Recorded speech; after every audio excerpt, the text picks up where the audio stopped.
In case you think that the Great Plains are nothing but straight, endless roads, or just fields of corn that stretch on forever, think again. Here in Nebraska, there are also natural spires that pierce the sky, beaches that don't look like they belong in the Great Plains at all, and herds of creatures that have roamed the American heartland for millennia.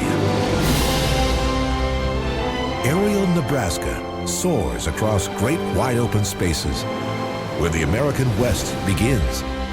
Spaces that inspired one early settler to write her now famous stories of life on the frontier, and led a Nebraskan farmer to invent a machine that transformed the great American desert into these familiar circles of plenty. It was at a small Nebraskan high school that a young comedian turned his magic act into 35 infamous years on The Tonight Show. And it was in the state's biggest city that a savvy investor first turned the profits that would make him one of the world's richest men. But while the people of Nebraska have known great victory, they have also suffered enormous hardship.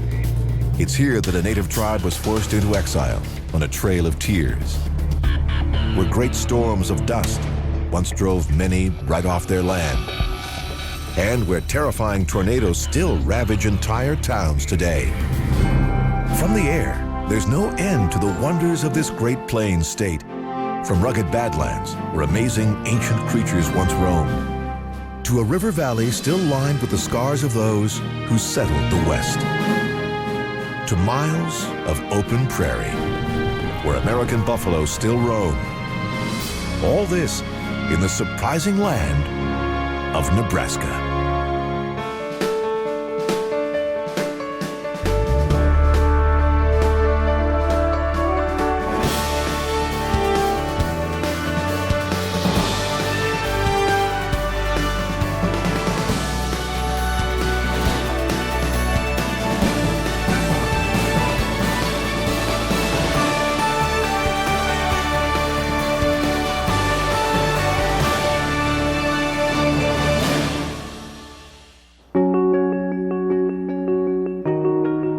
When summer arrives in Nebraska, there's no doubt why its nickname is the Cornhusker State. Row after row of this one crop stretches to the horizon in every direction, almost everywhere you look. But these glistening green and gold stalks are not yet ready for harvesting. Farmers wait until they're dry and brown before getting out their combines and turning their fields into profits. 93% of Nebraska land is used for farming and ranching, which creates the tapestry of green and brown patterns that many of us see down below when we fly across the American heartland.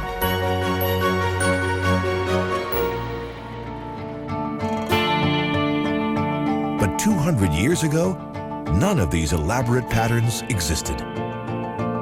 Until the 1830s, the only visible sign of human impact on the land would have been small settlements of Plains Indians. But that quickly changed in the 1830s and 40s, when hundreds of wagon trails started to be etched in the land by the tens of thousands of people that began flowing across the Great Plains in one of the biggest migrations in American history, and one that turned a Nebraska River Valley into the Route 66 of the 19th century.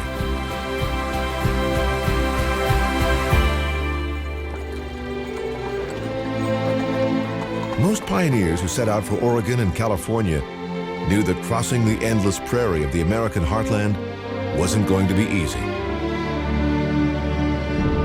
And that's why so many followed the wide and relatively flat Platte River Valley through Nebraska.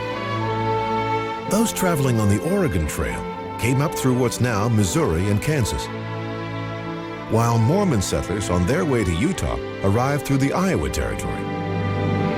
To avoid conflicts with the other settlers, the Mormons followed the north bank of the river, while those on the Oregon Trail generally followed routes on the south bank, but all headed west. Mountain men, fur trappers, freedom seekers, and gold hunters all converged here. One traveler, William Johnston, described what it was like. There seemed to be an unending stream of emigrant trails, It was a sight which, once seen, can never be forgotten. These routes were so well traveled that wagon ruts from that era can still be seen from the air, etched in the land a century and a half later at a place called Windlass Hill. This hill was too steep for the wagons to roll down, so the pioneers locked the wheels instead and dragged their wagons down Windlass Hill, carving these deep ruts in the landscape.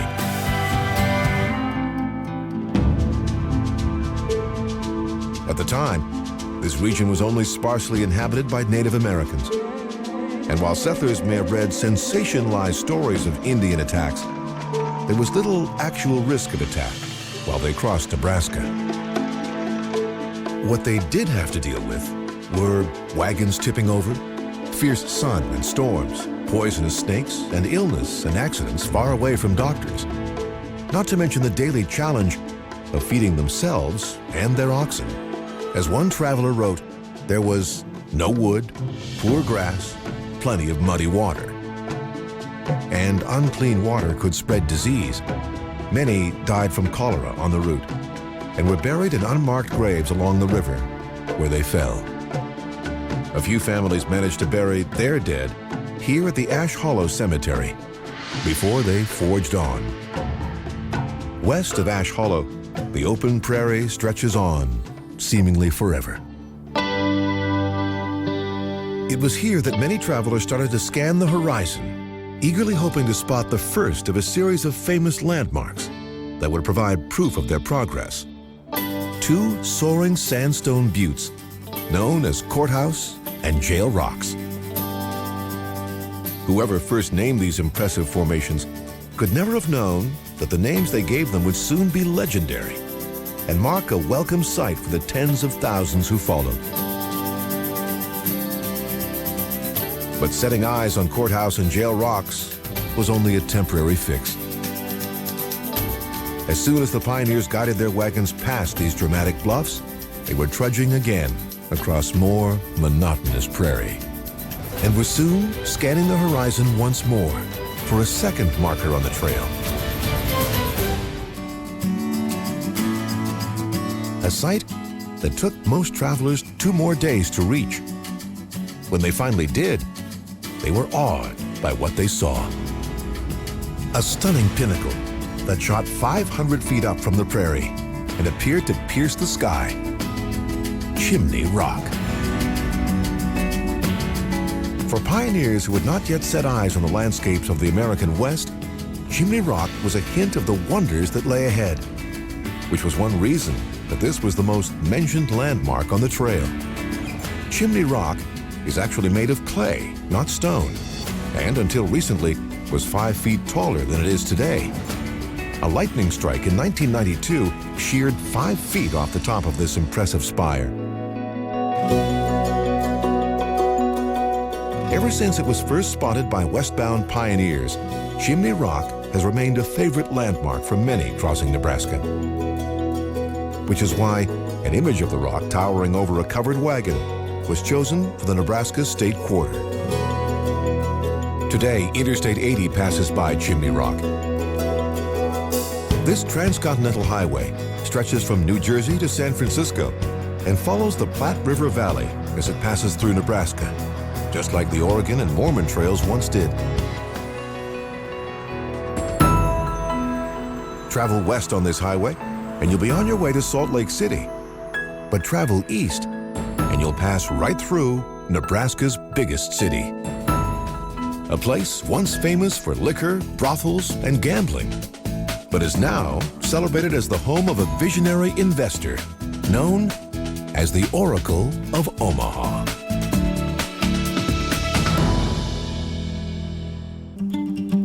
(1862) was a big year for Nebraska. That's when President Abraham Lincoln signed legislation supporting the first transcontinental railroad. The dream was for cars on rails, not wagon wheels, to steam across the Great Plains and help ferry people and goods from New York to California.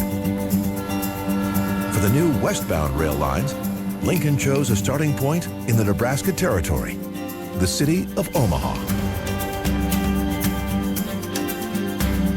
In 1865, work started on one of the biggest infrastructure projects in U.S. history, as the Union Pacific workers in Omaha began racing west to meet workers of the Central Pacific Railroad, who were laying their own tracks east from Sacramento, California. Omaha is still a major rail hub and is still home to the Union Pacific.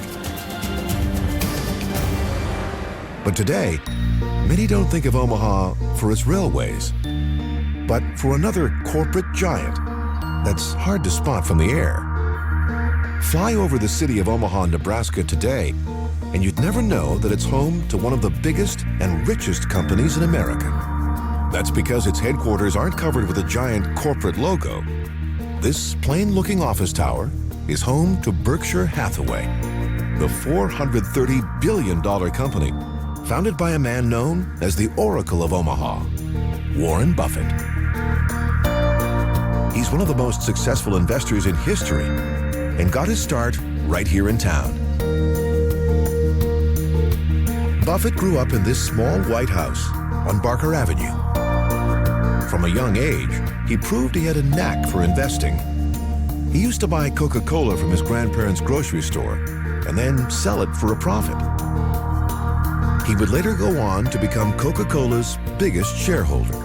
In high school, he invested in a tenant farm and ended up making more money than his teachers did. Then, at 25, he launched his own investment firm with $100,000 in capital. Today, Buffett's personal net worth is over $50 billion. But he still lives in a house he bought for about $31,000 in 1958, which he claims is one of his best investments ever. In 2006, Buffett revealed plans to give his multi-billion-dollar fortune to charity, the biggest gift of its kind in U.S. history.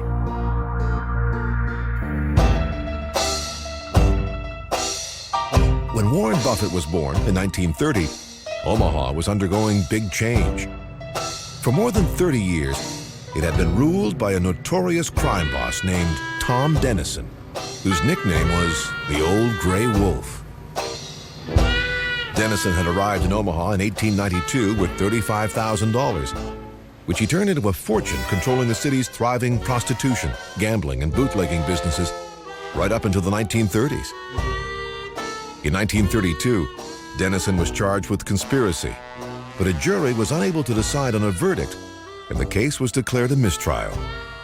By the time the Old Gray Wolf died in 1934, new reforms were cleaning up Omaha. One symbol of the new city was a newspaper called the Omaha Star. It was launched by Mildred Brown in 1938 as Omaha's first black newspaper. Brown wanted her paper to focus on positive news in Omaha's growing African-American community.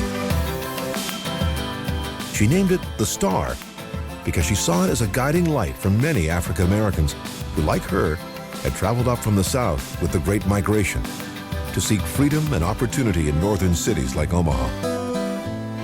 The Star is still being published today out of its original offices here at 24th and Grand, directly across the street from another Omaha landmark.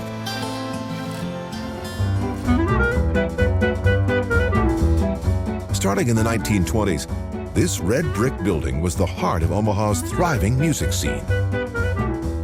Inside was the famous Dreamland Ballroom. On any given night, eager fans lined up outside, hoping for a chance to see some of the nation's greatest jazz musicians, including Duke Ellington, Nat King Cole, Louis Armstrong, and Count Basie.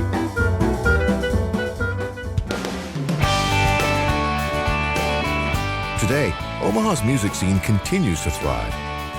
Many know it as the home of the independent label Saddle Creek Records. But what really put Omaha on the map in the 20th century was baseball. The College World Series was first played here in 1950 and has been every year since. TD Ameritrade Park is set to host the series until 2035. For the rest of the year, this stadium is the home of the Creighton Blue Jays and the United Football League's Omaha Nighthawks.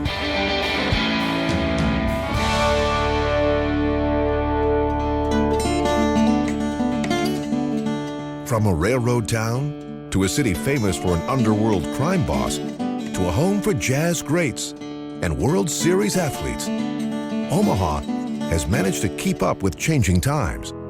But the real powerhouse of Nebraska isn't its cities like Omaha. It's the hundreds of farms and fields that blanket the state. Nebraska's agricultural output is astounding, especially when seen from the air. And especially when you consider what much of this state looked like in the 1880s. Like this piece of land known as the Willa Cather Memorial Prairie.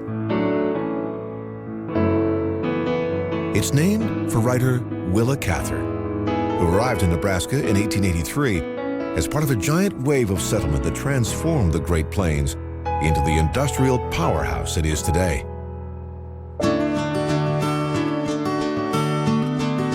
It all started in 1862.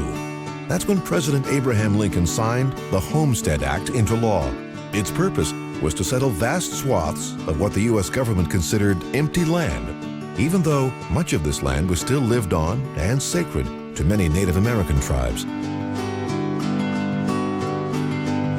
For a small fee of just $18, the law entitled anyone over 21 and the head of a family to claim 160 acres of land. The only requirement was that they stay for 5 years and farm it successfully. And if they did that, the land was theirs for good. It took hard work to be a homesteader, but it also took tremendous mental strength. There were very few towns at the time, and the nearest neighbors could be miles away. Homesteaders often endured extreme isolation and loneliness.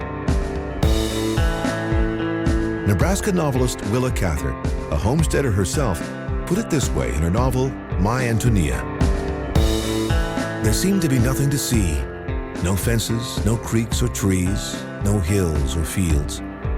There was nothing but land. Not a country at all, but the material out of which countries are made.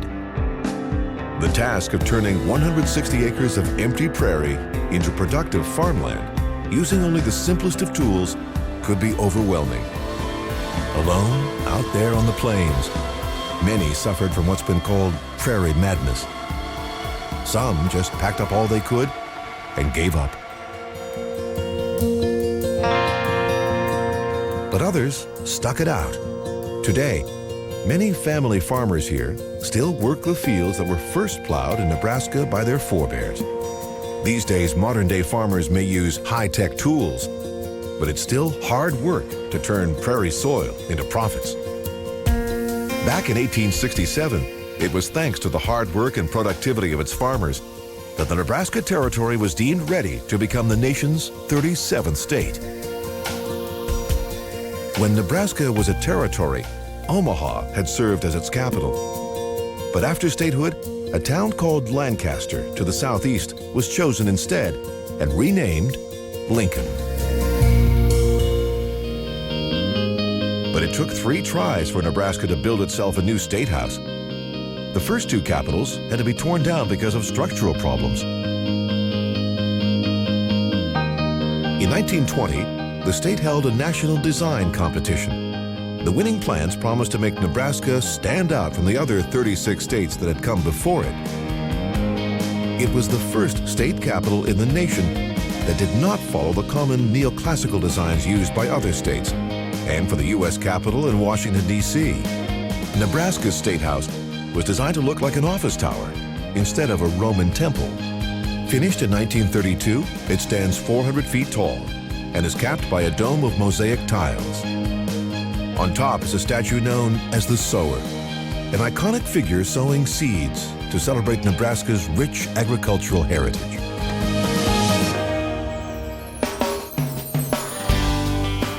Today, Lincoln is a thriving city of just over 250,000, thanks in large part to its university. Just 2 years after statehood, the University of Nebraska was founded here in downtown Lincoln. Its new hall and library soon towered over the plains, surely awing many young pioneers who'd grown up in sod-covered houses on the prairie. Today, the U of N is still going strong, including its Cornhusker football team, which plays here at Lincoln's Memorial Stadium. Ever since it was built in 1923, it's been getting bigger and can now seat at least 81,000 people, 1/3 of the population of Lincoln itself. But no matter how many fans have been able to pack its seats, this stadium has been sold out every game since November 3rd, 1962.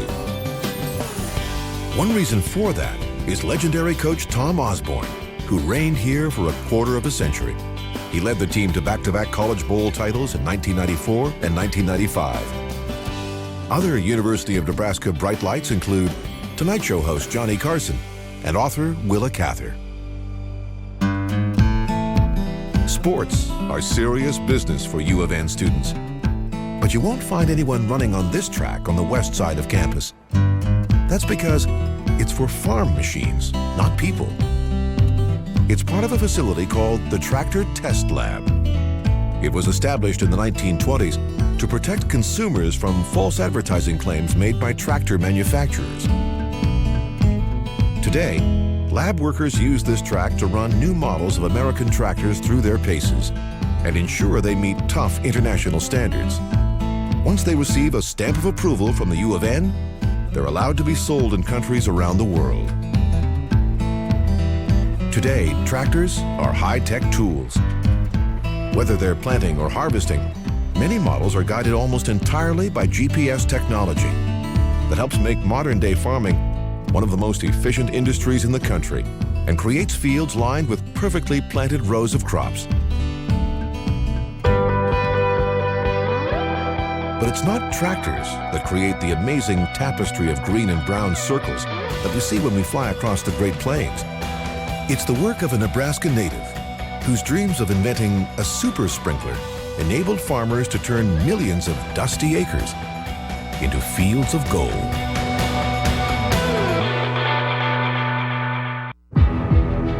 When summer arrives in Nebraska, it's easy to be convinced that every inch of this state is covered by fertile fields. Its rows of corn alone seem to go on forever. In 2013, farmers here planted 100 million acres of this one crop, the largest amount since 1933. But there is a place in Nebraska where the farm fields come to an end. A place where there's nothing to see but dunes of sand. It's an area known as the Nebraska Sandhills. Here, rolling dunes cover 20,000 square miles of land, making this the largest formation of dunes in the Western Hemisphere. The Sandhills were created during the last ice age, when this region of North America was suffering from severe drought. As winds blew across the dry earth, great dunes of sand were formed. Later, thick grass and plants took root, stabilizing the sand and creating this remarkable landscape. But these dunes play a key role in making Nebraska an agricultural powerhouse. They're part of a complex ecosystem that is responsible for supplying Nebraska farmers and millions of people across the Great Plains with the precious water they need to survive. That's because under the Sandhills is a geological formation that contains vast amounts of water. It's so big, it stretches under the states of South Dakota, Wyoming, Nebraska, Colorado, Kansas, Oklahoma, Texas, and even New Mexico. It's like a giant underground lake and is called the Ogallala Aquifer. The impact of this aquifer on the American economy is astounding. 30% of all groundwater used for irrigating crops in the U.S. comes from this one water source.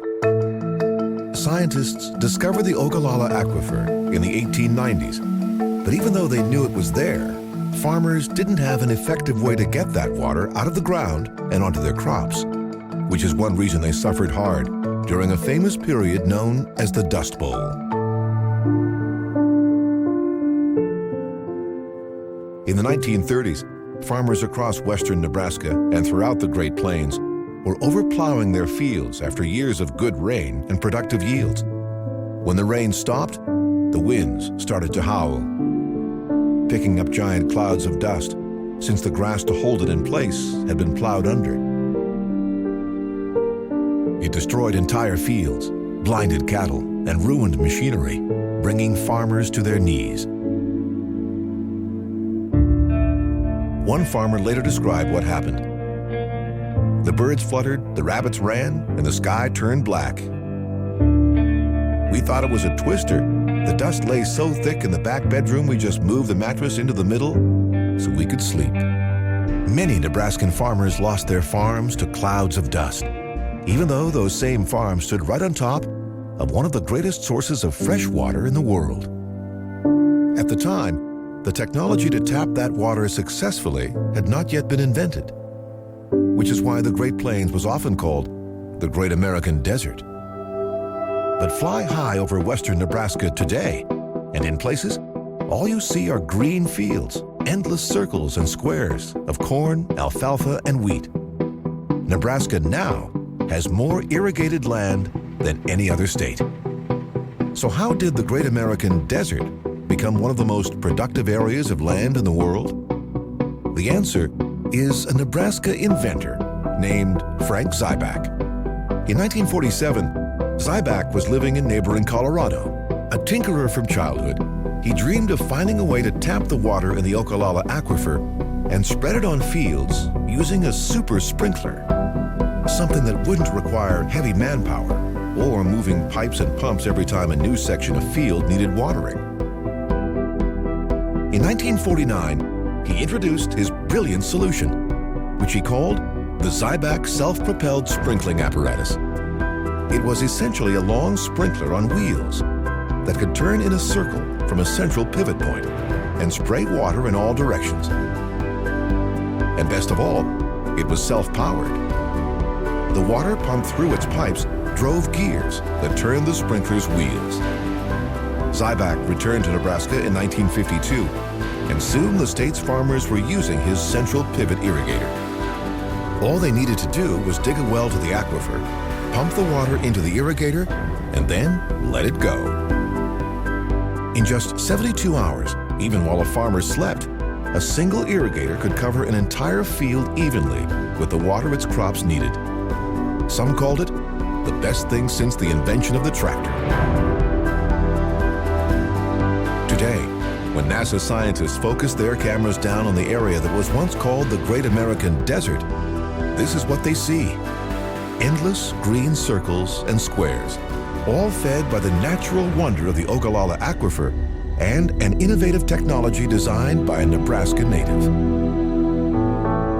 The only problem is, as farmers pump more and more water into their fields, the levels in the Ogallala are dropping dangerously fast, threatening America's breadbasket and the nearly 2 million people who rely on it for their drinking water.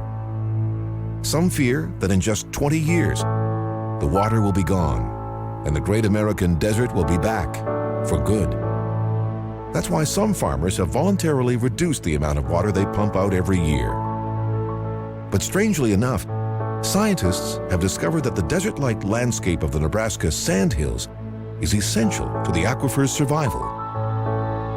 This dune ecosystem acts like a giant sponge, absorbing rainwater and funneling it down into the aquifer below. In some places where the dunes dip, the water even comes to the surface, creating wetlands that are used by ranchers to raise their cattle and helping make this one of Nebraska's most impressive landscapes. A vast, nearly empty expanse of sand, grass, water, and livestock.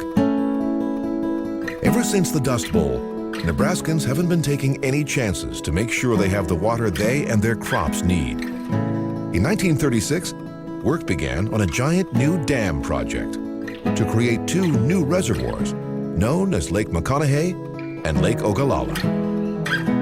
Today, these 2 lakes provide enough water to irrigate 4 Nebraska counties. 22 miles long, McConaughey is the biggest lake in the state. Its unique white beaches that might look more at home on the Florida Panhandle aren't exactly the kind of sight most expect to see when flying across the Great Plains. Without rain that fills up these reservoirs and nourishes the crops nearby, many Nebraskan farmers would have nothing to harvest. But the problem is, the same storms that bring rain can also turn deadly in a matter of seconds. Nebraska lies in Tornado Alley, which means every year, some farmers here get hit hard by giant twisters that tear across the plains. It's May 2013, in the Nebraska town of Edgar, close to the state's border with Kansas. Just yesterday, a tornado tore right through this small town. From the air, the damage is clearly visible. One farmer lost this new corn silo when it was ripped to shreds, its walls wrapped around a nearby tree. Another farmer's storage building was leveled. There's no predicting when or where tornadoes in Nebraska will hit, but farmers and their property often suffer the most. Damaged structures, fields destroyed, and trees pulled right out of the ground.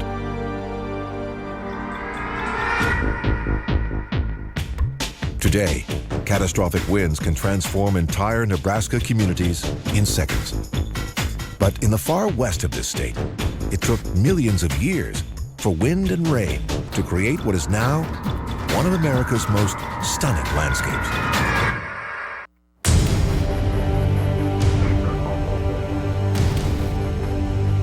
There's a place in Nebraska where it's still possible to imagine what this land was like long before it was a state or a territory or even called Nebraska at all.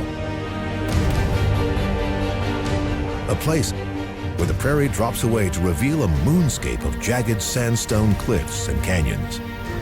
Some call it Nebraska's Badlands.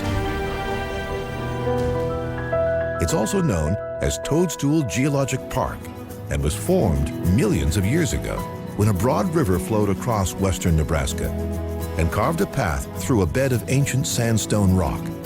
Wind, water, and time did the rest, chiseling the sandstone into forms that might look more at home on the moon than the Great Plains. Evidence of amazing creatures that once called this part of Nebraska home have been found here in fossils. They included saber-toothed cats, three-toed horses, large creatures that looked like pigs, and 8-foot-tall, 4-ton herbivores called brontotheres that probably looked a little like today's rhinos. Those creatures died out roughly 30 million years ago as the Great Plains subtropical landscape gradually dried out, and as new species emerged, including the ancestors of one that can still be found in Nebraska, elk.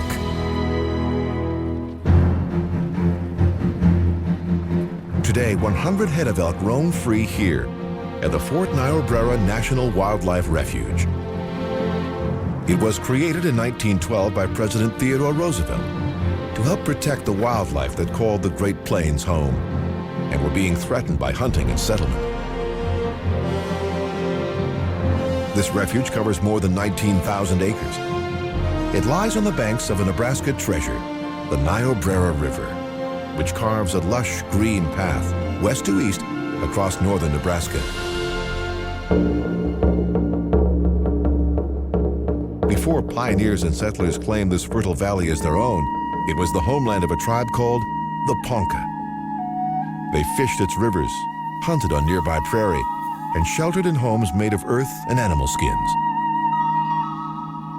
The Ponca were one of many Native American tribes that once called Nebraska home, along with the Arikara, the Pawnee, Omaha, Sioux, and others.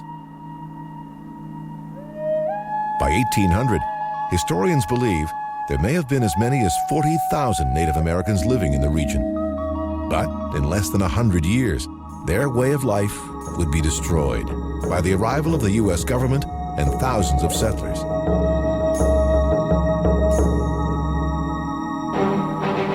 It all started in 1804, when a party led by explorers Lewis and Clark set out up the Missouri River and met with members of the Oto tribe, here at a place Lewis and Clark called Council Bluff. A meeting that's remembered today by this group of bronze statues. Little did the Oto or Lewis and Clark know at the time that the site of their meeting would become Fort Atkinson. one of the largest U.S. military forts on the frontier, a gateway to the West. Soldiers here protected fur traders and early settlers as they fanned out across the Great Plains, and as they came into increasing conflict with the Native American tribes that called this land home. Tribes like the Ponca that would soon lose all their land. Following treaties signed in 1858 and 1865, the Ponca were forced to crowd onto a small reservation along the Niobrara River. But a few years later, in 1868, the U.S. government gave that same land to the Sioux by mistake in another treaty. But instead of giving the Ponca back their land, the U.S. government decided to send the tribe 600 miles away to a reservation that lies in what's now Oklahoma. In summer 1878, U.S. soldiers marched 660 Ponca south at gunpoint in what became known as the Ponca Trail of Tears. Traveling more than 600 miles by foot, most members of the tribe became sick or disabled. 1/3 died en route or soon after.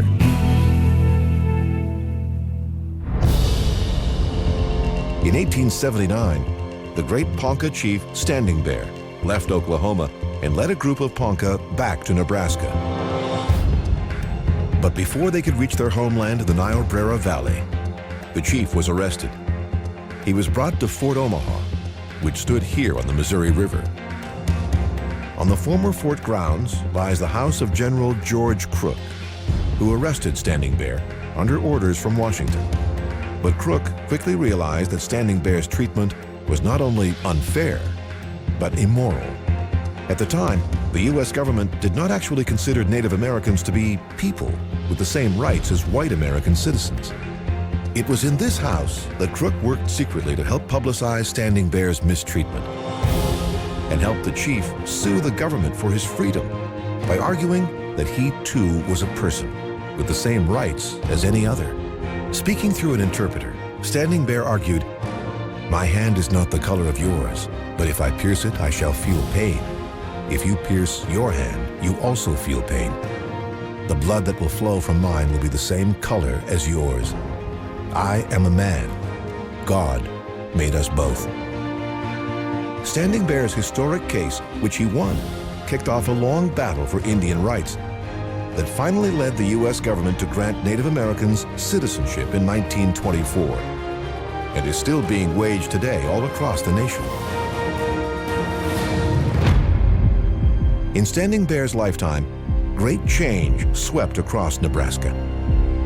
In the days of his youth, the Great Plains looked much like they had for centuries. Once, millions of bison roamed freely over endless miles of pristine grassland. Today, there are just a few herds left, including this one, 350 strong, at the Fort Niobrara National Wildlife Refuge. They are the survivors of a tale of gore that began in the 1830s, when hunters started slaughtering these massive herbivores to collect their tongues, which were a delicacy, and their hides for leather.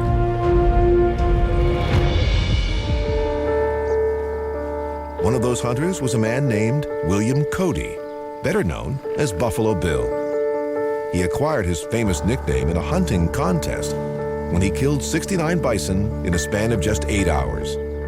But it wasn't bison hunting that paid for his new home and ranch here in central Nebraska. It was showbiz.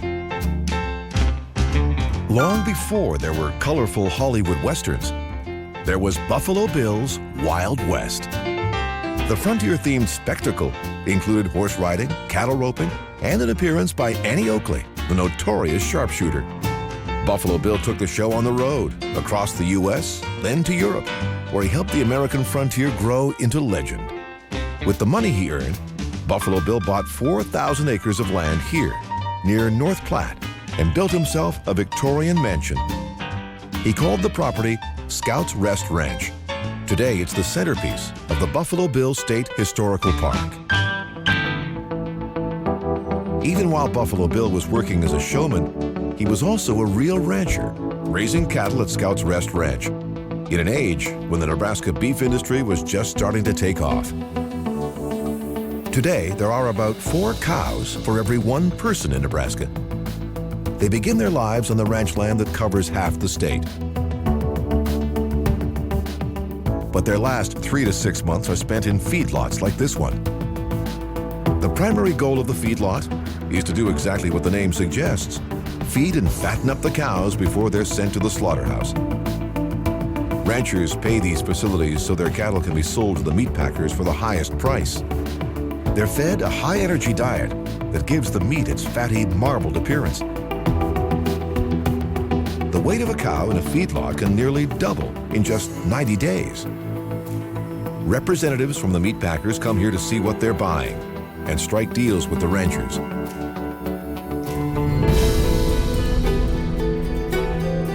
Then, the cows are shipped to slaughterhouses like this one in Grand Island. After they're unloaded, each rancher's cows are held in separate pens. Beef production is the largest industry in Nebraska and a model of efficiency.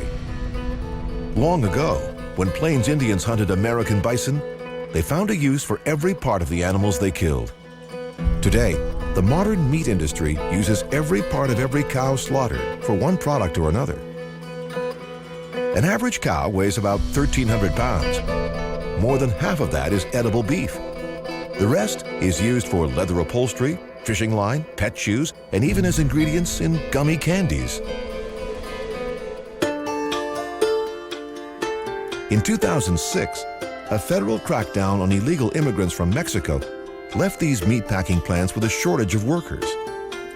So the companies recruited legal immigrants from Somalia instead. To accommodate these new Muslim workers who need to pray 5 times a day, some meatpacking companies have agreed to give them 15 minutes of additional break time.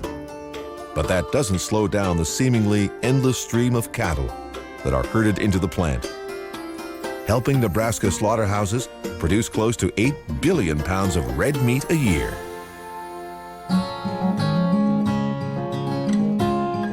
With so many cows in this state, ranchers in Nebraska graze them just about anywhere they can, even on top of these old munitions bunkers just south of Grand Island. It's easy to drive by this facility and just think it's a series of grass-covered hills, or imagine that they're homes in a deserted district of the Hunger Games. But from the air, they're a clear reminder of the important role that Nebraska played in World War II. Each structure is a separate bunker, built to hold ammunition, that was made right here in Nebraska.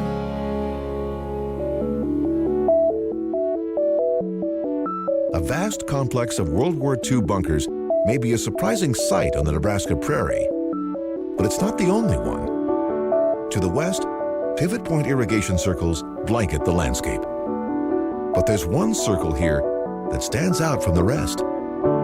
It's a modern American tribute to a mysterious ancient English monument, Stonehenge. Except this Nebraska version is called Carhenge and is made from the stripped-out bodies of Chevys, spray-painted stone gray instead of from stone itself. It's the brainchild of artist Jim Reinders, who built Carhenge in 1987 after living in England. Reinders designed his monument to be the same as the original, including its 96-foot diameter, layout, and distance between the cars. Reinders even positioned the cars along the same compass points as Stonehenge. He says he built it as a tribute to his father, who farmed the land on which Carhenge lies today.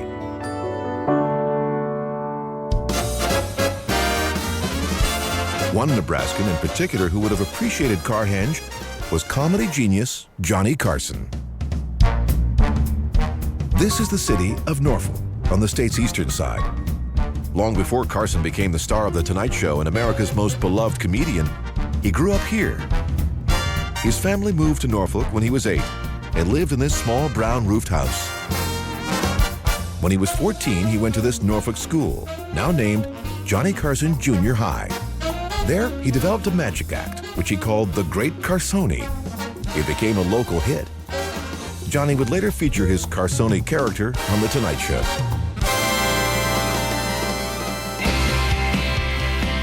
When Johnny Carson left Nebraska as a young man, he was following a long tradition in this state.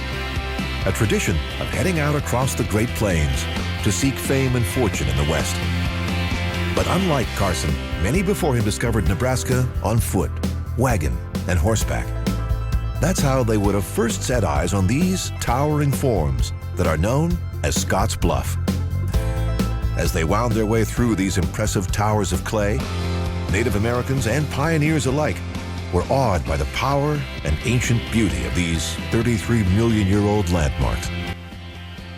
Today, the best way to appreciate these natural wonders and the wonder of Nebraska itself is to experience them all from the air.